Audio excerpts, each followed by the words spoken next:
Assalamualaikum warahmatullahi wabarakatuh. Perkenalkan saya Amara di Hanifah dengan 3 digit NIM terakhir 015. Di video kali ini saya akan menjelaskan mengenai protokol komunikasi I2C pada praktikum sistem embedded. Nah, bus I2C itu sebuah protokol komunikasi yang menghubungkan sensor ke microcontroller baik ISP maupun STM. Nah, selanjutnya ada push to wire, yaitu SBA dan SCL. Nah, I2C atau Inter-Integrated Circuit adalah protokol serial sinkron yang menggunakan dua jalur, yaitu SDA untuk data serial dan SCL untuk clock. Kedua jalur ini bersifat bidireksional, sehingga memungkinkan komunikasi multi-master dan multi-slave pada satu bus fisik. SDA untuk data, sinyal dua arah untuk mengirim dan menerima byte. Di samping clock, semua bit data terkirim lewat SDA. SDL untuk clock, sinkronisasi tiap bit. Master mengendalikan SCL kecuali saat clock stretching berlangsung. Keunggulannya apa? Itu hanya menggunakan dua kabel saja, dukungan banyak perangkat, topologi yang sederhana, lalu hemat pin pada MCU. Lalu open drain dan fungsi pull up resistor. Konfigurasi open drain atau kolektor memungkinkan perangkat hanya menarik jalur ke low. Untuk menghasilkan high digunakan pull up resistor ke VCC yaitu 3,3 atau 5 volt. Ini mencegah konflik ketika banyak perangkat terhubung. Kenapa harus open drain? Itu untuk menghindari short antar perangkat. Jadi hanya satu perangkat yang dapat menarik ke ground, sedangkan high dihasilkan oleh resistor bersama. Lalu peran pull up apa? Untuk menentukan waktu naik atau rise time dan impedansi bus. Nilai umum 1 kilo sampai 10 kilo ohm tergantung panjang kabel dan kapasitans bus. Dampak nilai resistor, jika resistornya itu terlalu kecil, maka konsumsi dayanya itu akan tinggi. Namun ketika resistornya itu terlalu besar, sinyal naiknya itu akan lambat dan limit kecepatan komunikasi. Untuk addressing itu ada 7 bit dan 10 bit. I2C itu menspesifikkan alamat perangkat agar master dapat memilih target. Ada dua mode utama, yaitu 7 bit yang umum dan 10 bit itu ekstensi ketika diperlukan lebih banyak alamat. 7 bit addressing, frame 7 bit alamat tambah 1 bit R atau W, sama dengan byte pertama. Mendukung 128 kombinasi, di mana 112 alamat itu dapat digunakan dalam beberapa reservasi. 10 bit addressing, alamat 10 bit itu dikirim menggunakan pola khusus atau first byte 11110x80, diikuti byte alamat tambahan. Digunakan bila kebutuhan alamat itu lebih dari 7 bit. Nah, dalam praktiknya itu kita harus memeriksa datasheet sensor untuk alamat default dan hindari konflik alamat pada bus dengan perangkat yang serupa. Lalu ada ACK dan NACK pada bit ke-9. Nah, setelah setiap byte atau 8 bit dikirim, transmitter itu akan melepaskan SDA dan receiver harus memberikan respon pada bit ke-9, yaitu ACK, di mana itu akan menarik SDA ke low dan NACK itu membiarkan high. Mekanisme ini memastikan keadalan transfer dan memberi sinyal akhir transfer. Fungsi ACK itu apa? ACK itu akan menandakan byte diterima dan siap melanjutkan. Master atau slave bergantian berperan sebagai penerima tergantung arah transfernya. Nah, ketika muncul NACK, maka alamat akan tidak dikenali dan buffer penuh atau akhir read. Master harus menangani NACK yaitu dengan mengulang pengiriman, meng-stop atau error recovery. Lalu I2C start, stop, dan repeated start. Kondisi kontrol dasar itu ada 3, yaitu start, di mana transisi SDA high ke low saat SCL high itu menandai awal transfer, dan stop ketika SDA dari low ke high, yaitu ditandai dengan SCL high yang menandai akhir transfer dan melepaskan push. Repeated start itu kondisi di mana start tanpa stop sebelumnya berguna untuk berganti dari write ke read tanpa memberikan boost ke master lain. Nah, keuntungan repeated start itu untuk mencegah interupsi bus antar operasi, misalnya menulis register alamat lalu membaca data, sehingga menjaga konsistensi transaksi. Aturan praktisnya, pastikan timing dan penanganan ACK saat melakukan repeated start itu beberapa perangkat karena beberapa perangkat itu sensitif terhadap urutan repeated start ini.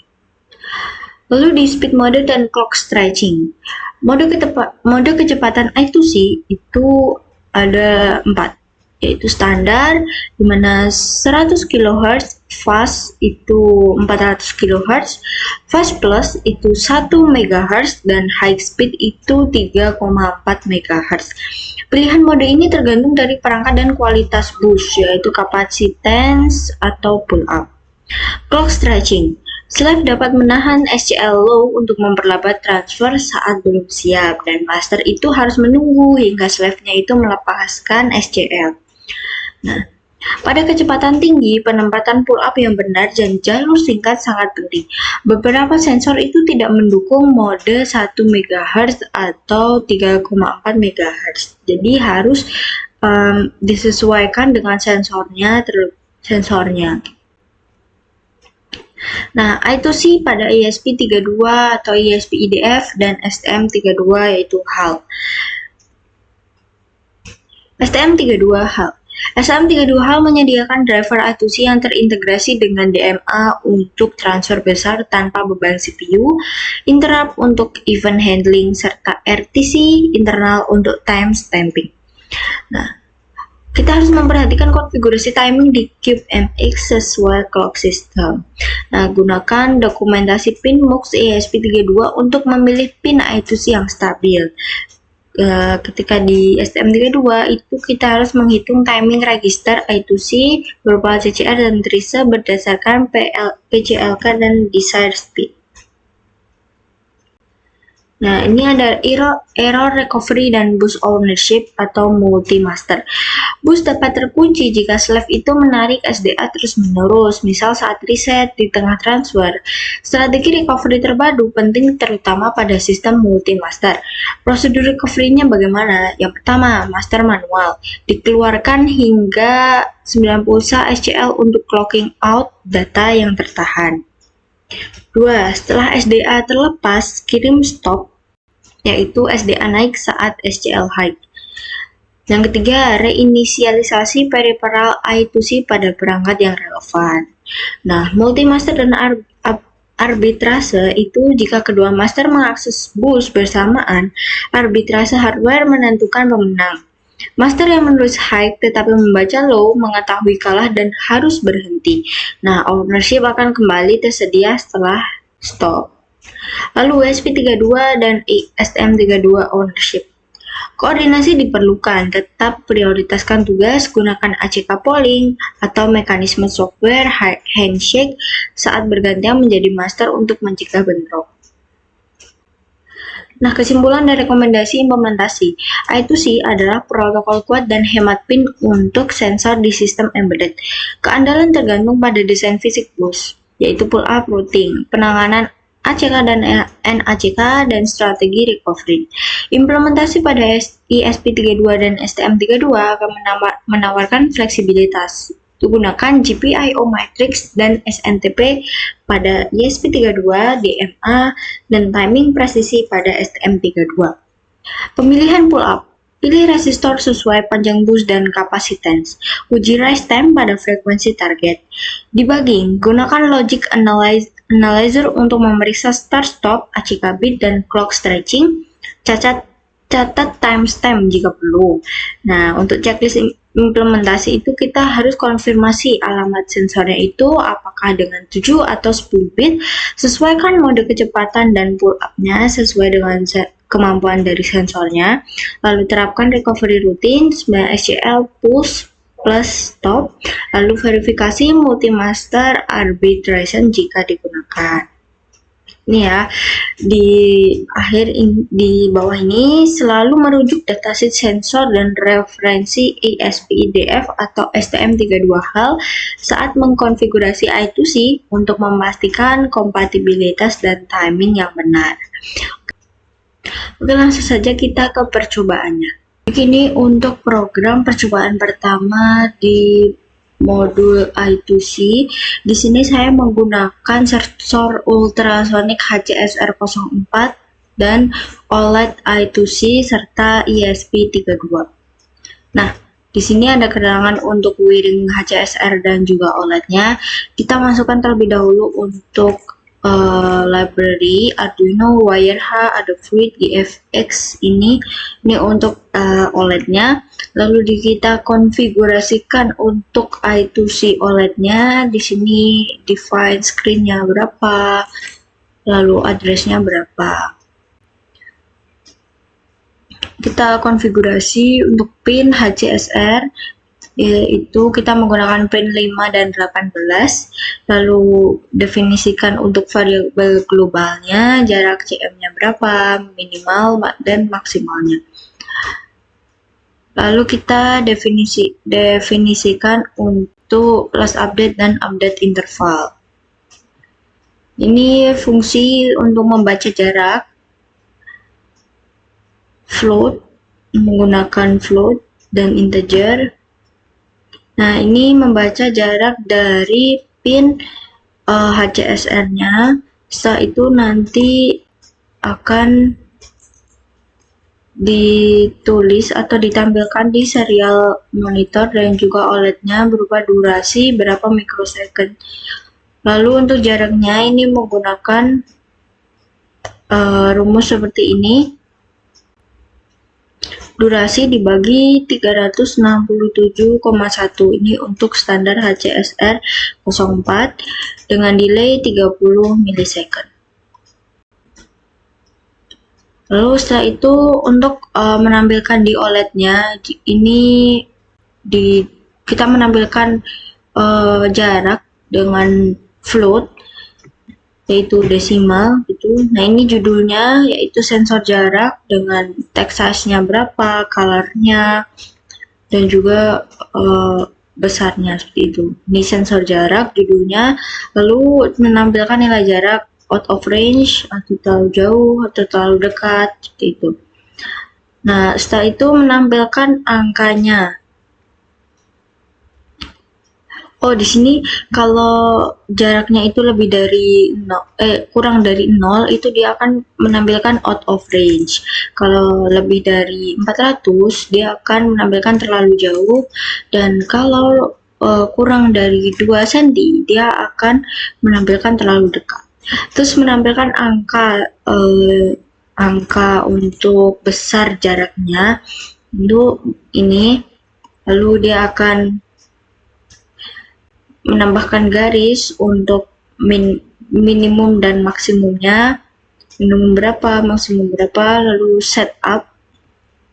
Ini untuk inisialisasi HCSR-nya ini menggunakan pin mode digital bright. Nah, ini ada inisialisasi untuk I2C-nya. Ini kita menggunakan pin SDA 21 dan SCL-nya 22, lalu kita inisialisasi untuk OLED-nya. Nah, jika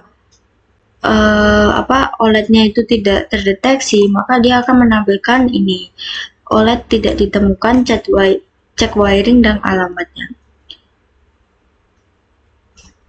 Nah, ini splash screen itu untuk awal memulai, jadi dia akan menampilkan ini display print, ini OLED, lalu memulai dan sistem siap. Itu siap digunakan sistemnya. Untuk white loop-nya, unsigned long-nya itu menggunakan milis. Lalu jika sekarang itu pakainya last update, jadi last update. Jadi kita memakainya tuh kayak jarak data terakhir atau data sebelum sekarang seperti itu. Nah, ini untuk update jaraknya, lalu dia akan mengirim ke si OLED-nya. Ini untuk Platform I/O di sini ada library-nya untuk OLED dan juga sensornya. Ini monitor speed-nya 115.200. Ini kita compile dan upload terlebih dahulu untuk program percobaan satunya.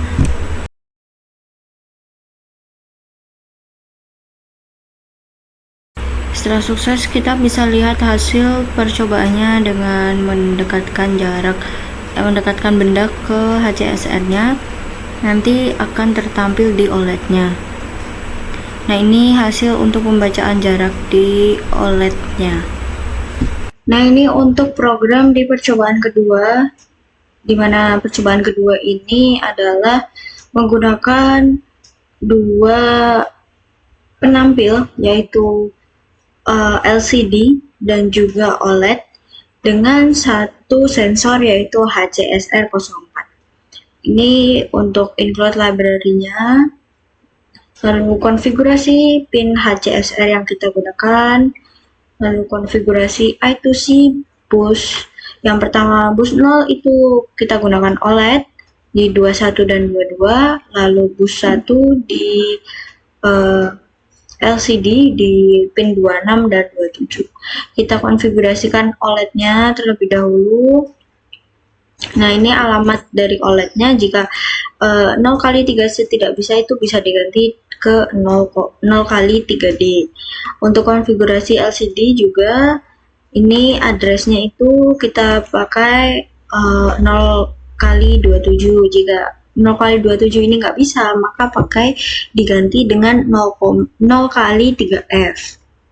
Lalu kita inisialisasi objeknya terlebih dahulu, kita pakai 2-wire I2C OLED, ini bus 0, 2-wire I2C LCD, pakainya bus 1 untuk LCD.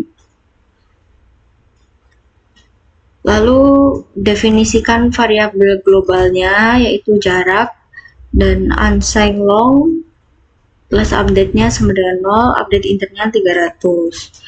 Terus yang pertama itu fungsi baca jarak HCSR04. Nah, baca jaraknya itu pakai float, jadi jaraknya nanti berbentuk desimal seperti itu. Nah, di sini for integer-nya ini program untuk membaca jaraknya dari pin trick-nya. Nah, itu akan menghasilkan durasi, berapa durasi sinyalnya itu balik ke si HCSR. Nah, dari durasi yang didapat itu nanti akan dihitung jaraknya dengan rumus jarak sama dengan durasi dibagi 367,1. Nah, itu merupakan konstanta kalibrasi yang biasanya digunakan di HCSR04. Nah, hasil dari ini akan menghasilkan jarak dalam senti. Nah, setelah itu di fungsi update OLED-nya, di sini update OLED float-nya senti. Float-nya itu dari data jarak yang dibaca oleh si HCSR tadi.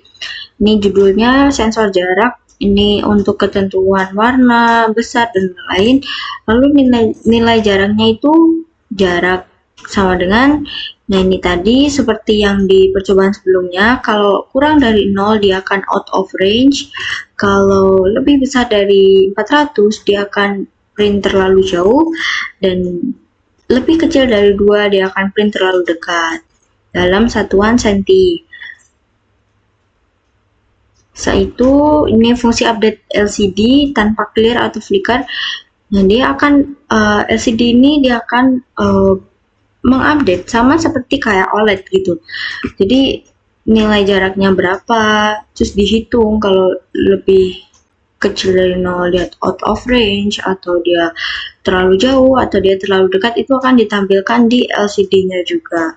Dan jaraknya berapa senti juga akan ditampilkan di LCD-nya. Ini sama persis kayak yang di OLED, cuma bedanya dia di LCD.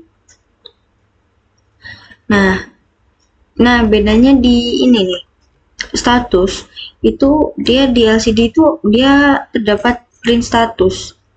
Jadi dia no sinyal, sangat dekat, sedang jauh, sangat jauh gitu. Ini untuk ketentuan spesifikasinya.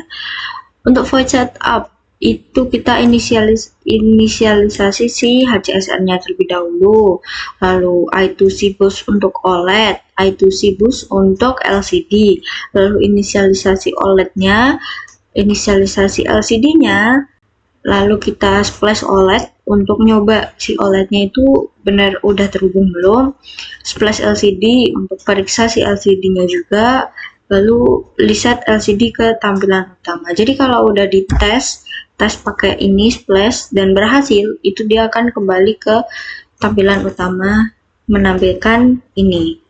Lalu untuk void loop-nya itu sama kayak yang sebelumnya, jadi dia hanya menampilkan jarak dan statusnya, apakah dia terlalu jauh atau tidak kebaca atau kemana, seperti itu untuk tampilan untuk program CPP-nya, dan ini untuk program platform I/O. Di sini ada tambahan library pakai liquid crystal itu untuk LCD I2C-nya, dan monitor speed-nya tetap di 115.200. Ini adalah pembacaan jarak menggunakan OLED dan juga LCD untuk menampilkan hasil pembacaannya. Nah, ini percobaan yang ketiga, kita menggunakan 2 sensor dan 1 LCD, yaitu sensor HCSR04 dan MPU6050. Nah, MPU6050 ini merupakan sensor accelerometer dan giroskop. Ini untuk wiringnya. Lalu kita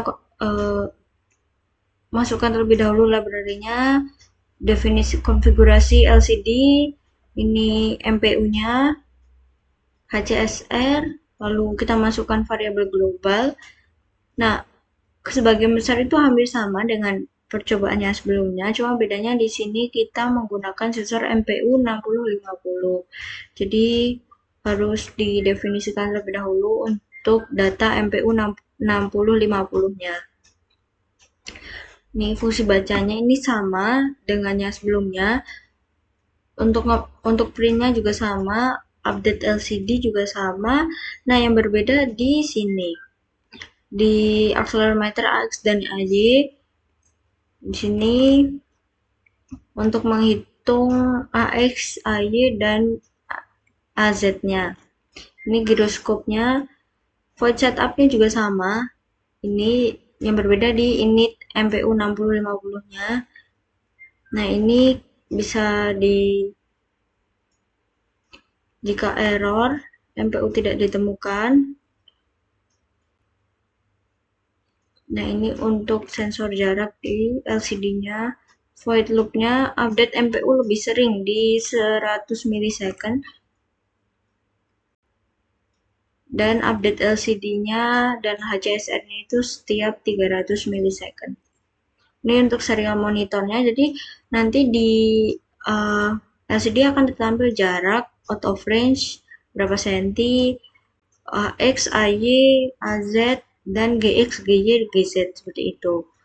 Untuk platform I/O ininya sama, monitor speed-nya di 115.200, dan library-nya ini liquid crystal dan MPU 6050. Ini untuk gambar rangkaian percobaannya dengan HCSR04 dan MPU 6050 serta LCD kristal. Nah, ini adalah tampilan untuk hasil percobaannya. Di sini ada serial monitornya, tertampil jaraknya berapa. Ini kita gerak-gerakan untuk MPU 6050-nya. Disitu akan berubah untuk AX, AY, dan GZ-nya. Lalu kita coba dekatkan untuk jarak HCSR-nya. Nah, disitu jaraknya juga akan berubah untuk AX, AY, dan GZ-nya juga berubah jika MPU 60-nya bergerak. Dan ini adalah tampilan di serial monitornya.